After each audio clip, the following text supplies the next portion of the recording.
একদিন রাতের বেলা আমার যা আর আমার স্বামীকে অনৈতিক কাজ করতে দেখে ফেলে আমি। এরপর আমার স্বামী আমার মুখ চেপে ধরে আমাকে রুমে নিয়ে আসে। ওই মুহূর্তে আমার স্বামীর গায়ে কোনো রকম কাপড় চোপড়ই ছিল না। আমার যাও কোনো রকম একটা উন্না পেঁচিয়ে আমার রুমে চলে আসে।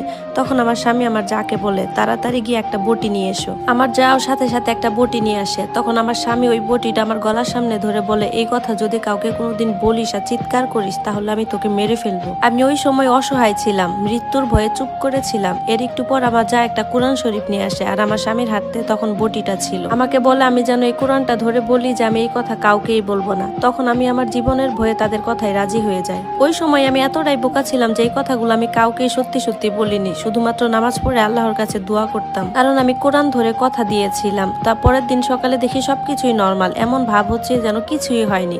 এর কিছুদিন পর জানতে পারি যে আমার যা নাকি কনসিভ করছে। আমার জায়ের এই খবর শুনে আমার ভাসুর তো খুবই খুশি। ওই দিন রাতের বেলা আমার স্বামী আমার যাকে বলতেছে এই বাচ্চাটা নষ্ট করে ফেলো। তখন আমার যা বললো, এই নিয়ে তো তিনটা এই বাচ্চা নষ্ট করলাম, আর কত করব?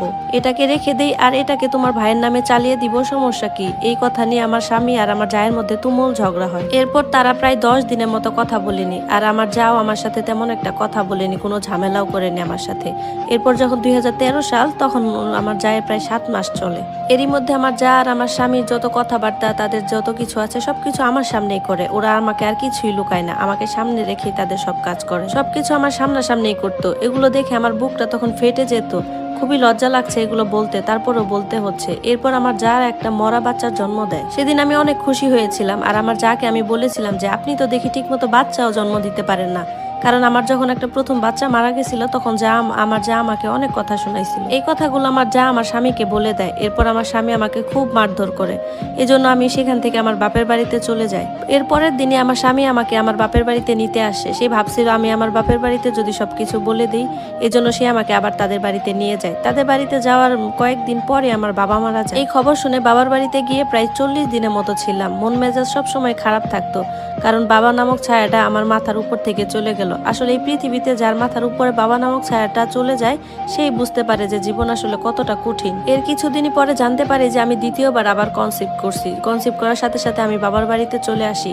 কিন্তু বাবার বাড়িতে আসার পর জানতে পারি যে আমার যা নাকি আমার স্বামীকে খুব প্রেসার দিত যাতে আমার এই বাচ্চাটা না রাখে। আমার বাচ্চাটা নিয়ে আমার স্বামী আর আমার জায়ের মধ্যে খুব ঝগড়াঝাটি হয়। এভাবে দিনকাল যাচ্ছিল। আমার যখন 7 মাস চলছিল তখন আমি আমার একটা কাজের জন্য শ্বশুর বাড়িতে যাই। গিয়ে সেখানে এক রাত ছিলাম।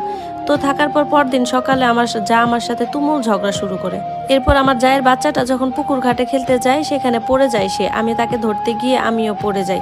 তখনই আমার পেটে প্রচন্ড ব্যথা হচ্ছিল আর রক্তপাত হচ্ছিল। সাথে সাথে আমাকে হসপিটালে নিয়ে যাওয়া হয়। হসপিটালে যাওয়ার পর আমাকে সি